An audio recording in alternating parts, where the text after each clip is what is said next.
Hello friends, good morning. કેમ છો બધા? મજામાં છો? વાગી ગયા છે 6 ને આજ તો બ્લોગ બનાવવામાં મોડું થઈ ગયું હતું. પણ અમારે બ્લોગનો વિચાર હતો આજે બનાવવાનો, પણ ભાભીનો ફોન આવ્યો કે અમારે કશે બહાર જવાનું છે. તો કિરણ જો તૈયાર થઈ ગઈ છે, અમે લોકો જાય છે અમારા ભાભી ની કરે, કારણ કે ભાભી એવું કીધું કે તમે લોકો જલ્દી આવો. તો કિરણ ભાભીને કઈ કામ હતું? ફોન આવ્યો હતો. કઈ કામ હતું એ નથી કીધું, પણ એમ કીધું કિરણ તમે ફટાફટ કે અમારે ઘરે આવો એ કે. એટલે અત્યારે અમે કિયાનની વાટ જોતા હતા. એને 4 વાગ્યા આવવાનું કીધું હતું, પણ 4 વાગે છે ને મારે કિયાન આવે પછી જવાય ને, એને ભેગું આવવું જ હોય.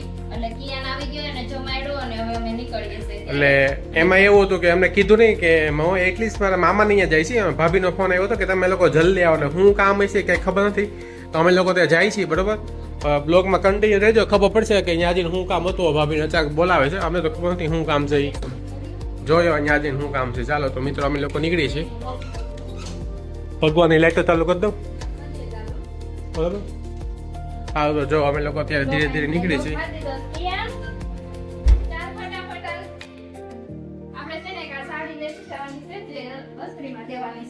ઓકે, કિયાન આવી ગયું છે. હાલે જો મીતભાઈ ની ઘરે જવું છે. મીતભાઈ નો ફોન આવ્યો તો આવો અચાનક કામ છે એ તમારું. એ તને ખબર છે શું કામ છે? મને નથી ખબર, એટલે હું હવે જોઈને ખબર પડે. ચાલો તો મિત્રો અમે લોકો નીકળી, બરોબર. જો ભાભી ઘરે પોગી ગયા. ભાભી ગયા છે શાક લેવા, અને મારા ભાભી ગયા છે શાક લેવા. મામા નીચે ઉભા હતા, મામા કીધું કે શાક લેવા ગયા છે કોઈ ઘરે? હે આજો એકલો બેઠો અહીંયા. જો કેમ રિહાન બેઠો છો? તો ઉઠો છો? 6 વાગે આગળ મેમ આવી જાય. તો ટ્યુશન માં નથી જવાનું? હે કેટલા વાગે જવાનું મેડમ આવે? મિતાંશ કે હું તો છે આપણે ફટાફટ બોલાવીને ક્યાં વયા ગયા બધા? જા હું તો છે જય ચકી ચકો જાતો ઉઠો હાલો. ઉઠ નહીં હવે. અમે તમે લોકો અમને ફોન કરો જલ્દી આવો. અમે લોકો જલ્દી આવ્યા. શું કામ હતું? શું છે? હુઈ જા તો. જો અમે ભાભી આવી ગયા શાક લઈને. ભાભી શું કામ હતું? તમે દોડતા દોડતા પૂગ્યા. તમને બોલાવ્યો તો ફોન કરીને. એમ નહીં, તમે અમને શું કામ બોલાવ્યા હતા? ઓહો ગુલાબ જાંબુ તો બહુ કઈ તો ફટાફટ રાંધીને આવ્યા. કાંઈ નહીં. જો તો ભાભી હે ને આ ગુલાબ જાંબુ બનાવવા માટે અમને ફોન કર્યો તો જલ્દી આવો કિરણ. ઓકે તો ચાલો આપણે ગુલાબ જાંબુની રેસીપી જોઈ લઈએ અત્યારે. ભાભી કેવી રીતના ગુલાબ જાંબુ બનાવે છે, બરોબર. ચાલો તો આપણે સ્ટાર્ટ કરીએ બધા. તો કિરણે ચાલુ કરી દીધું છે તે બનાવવાનું. આવડે છે ને પેલા બનાવતા? આ તમારી કોથળી ભાભી 5 રૂપિયાની એક. 10 રૂપિયા. જો તો આ બાઉલ, આ પેલું પેકેટ છે ગુલાબ જાંબુનું, બરોબર. તો આમાં 100 જેવા ગુલાબ જાંબુ થાય. 100 જેટલા થાય. હા, આવી રીતના મિલ્ક પાવડર આમાં મિક્સ કરેલો હોય. બધું મિક્સ જ આવે, આખું મિક્સર જ આવે. ખાલી દૂધથી લોટ બાંધી નાખવાનો ખાલી એ રીતના. પછી એને 10 મિનિટ રહેવા દેવાનું, બરોબર.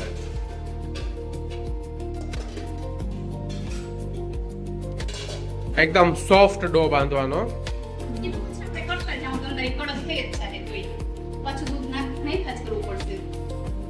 અરે તમે સોફ્ટ ડો બાંધો ને તો શું થાય ખબર હોય? આ ગુલાબ જાંબુ ફાટે નહીં. હા, ફાટે નહીં.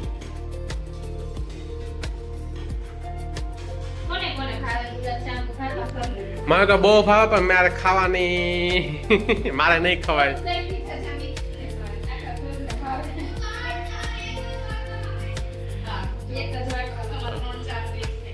યસુ એનું કઈક કરે છે કામ એનું બેઠી બેઠી. આ મારા કિયાનભાઈ છે ને, જો મારા શનિ મામુ બ્લોગ જોતો હોય તો પ્લીઝ ફોન કરજો કિયાન ને. એને ફોન જ જોવે છે. ના પાડી છે ને તો હું શનિ મામુને રિક્વેસ્ટ કરું છું કે કિયાનને છે ને ફોન કરીને ખીજવા એકવાર. અરે ના ના તમે કીધે જો શનિમાં જોકે હોય તો હા જો અચ્છા પ્લીઝ મૂકી હાય શું કરસ હે ગંધારો ગંધારો એટલે ક્યાં ગંધારો તું ગંધારો એ ભાઈ એક લેવા તાઈ હું એ આમ જાને જો પડશો તો રોહો પાછા હા આજો આજો આજો એક્ટિંગ કરે છે ઓલી વખતે યાદ ને રોવા મીડો તો ઓલી વખતે યાદ ને ટીંગા ડોલી કરી દીધી કિયા હા ટીંગા ડોલી કરી દીધી ત્યાં તમે બ્લોગ નતા ઉતારતા હા કેવો બહેનું તારું વેલકમ બેક દીદી આવડી ગયું ને કેવી રીતના કરવાનું ઓકે ચાલો મોટા તો પેલા ફૂલે જો કિરણે લોટ ફાઇનલી બાંધવા જ આવ્યો છે બંધાવા જ આવ્યો છે તો દૂધ નાખજો કસૂરી મસળતી કિરણ બહુ નહીં મસળવાનું મસાલો પડે ને તો ઈ એકદમ એને પેલો સોફ્ટ કરવો પડે મસળી નાખે એકદમ એવું ભાભી બનાવે છે ને ગામે બનાવતા ને એકદમ મજીતામાં દૂધ નાખવું પડશે ઈ તો તો નાખવું પડશે અને દૂધ નાખીને રહેવા દેવું જો થોડીક વાર પછી નાખી તો કિલો છે જ્યાં સુધી હાથમાં ન ચોટે ને એનો પેલો સોફ્ટ થઈ પનીર ને કેવાય ને મસળી પનીર મને એક ચમચી આપો તો ભાભી જા લેડીઝ નો રૂમાલ લઈને જો જો એ વાતર હે જો આમાં ચાસણી મુકાઈ ગઈ છે અને તેલ મુકાઈ ગયું છે અને ભાભી કિરણ પાસે લઈ લીધું એટલે ભાભી એ બધું સંભાળ લે જો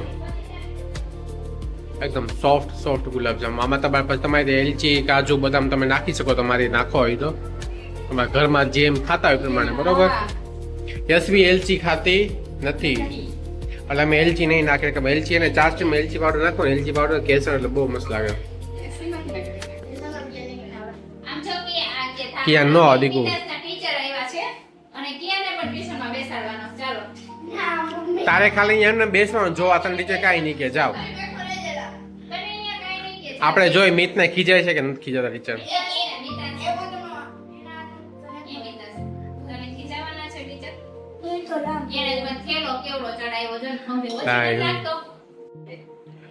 જો ભાભી એ ગોળી વાળવાનું ચાલુ કરી દીધું એને કિરણે બે દઈને ગોળી કેવી વારવાની ક્રેક ન હોય ને એ ગોળી વારવાનું જો લઈ હશે ખાંડ અને તમારે જોઈને એ પ્રમાણે દૂધ નાખતું જવાનું ને લોટ ને પાછું બાંધતું જવાનું એટલે એને મસ્ત ગુલાબજાંબુ બને હવે યશવી અહીંયા આવી ગઈ છે મારી હેલ્પ કરવા માટે હું ચાસણી સંભાળું છું હલાવ ઉભો રાખી દીધો વિડીયો લેવો ક્યાંક તો કરવું પડે ને તો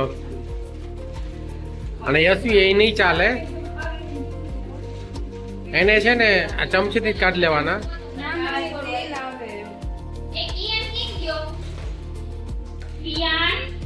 વાવાઝોડું ક્યાંથી આવતો અત્યારમાં ખાલી ઝાડવા હલે તને લાગે એવું વાવાઝોડાનું પવન છે વાવાઝોડું કાંઈ નથી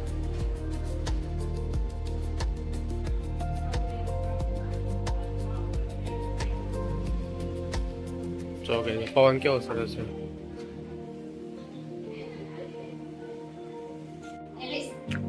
જો યશવી એને ગુલાબજાંબુ નાખી દીધા છે તેલમાં અને જો કેવા મસ્ત દેખાય છે એકદમ લાલ થઈ જાય ને મરૂન ત્રાસ જવા દેવાના આપણે જા હું ગુસર કરો છો યશવી સ્માઈલ યશવીના સ્પેશિયલ ગુલાબજાંબુ ચકી રાઉન્ડ એન્ડ રાઉન્ડ ચલાવો રાઉન્ડ એન્ડ રાઉન્ડ પછી ચાસણી નથી થઈ જઈ હલાય ફરતી બાજુ હલાય રાઉન્ડ એન્ડ રાઉન્ડ એવું હોય તો વેલણ થી ચલાય બસ એમ ભાંગી જતા હોય તો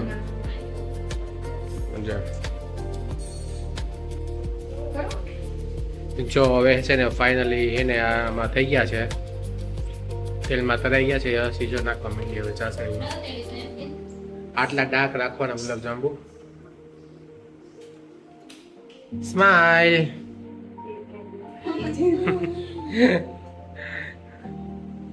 યશવીએ જાંબુ બનાવ્યો અમારા માટે જ નહીં વ્હાઈટ થઈ જશે હમણાં જાંબુનો કલર કેવો હોય અને ખાવાના ખબર ના રે ના મને તો ઓલા ગ્રીન જાંબુ ભાવે ઠંડા એ ગ્રીન નો હોય, આની અંદર માવો નાખ્યો હોય, પિસ્તા નાખ્યા હોય અંદર, ના અંદર ગ્રીન જ હોય પિસ્તા નાખ્યા હોય અંદર. ગ્રીન હોય કલર હોય ગ્રીન કલર હોય ગ્રીન કલર તો ગાઈસ ફાઇનલી છે ને ગુલાબજાંબુ બની ગયા છે. અને હવે જો આ યસી દીદી રસ કાઢવા માંડી છે એના હાટું.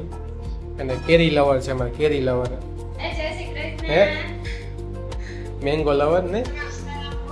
જય જો શ્રી કૃષ્ણ ગુલાબજાંબુ ફાઇનલી મસ્ત બની ગયા. એ કાલે તમાર બધાને અમાર ઘરે જમવાનું છે અમારે કિયાને બહુ ભાવે.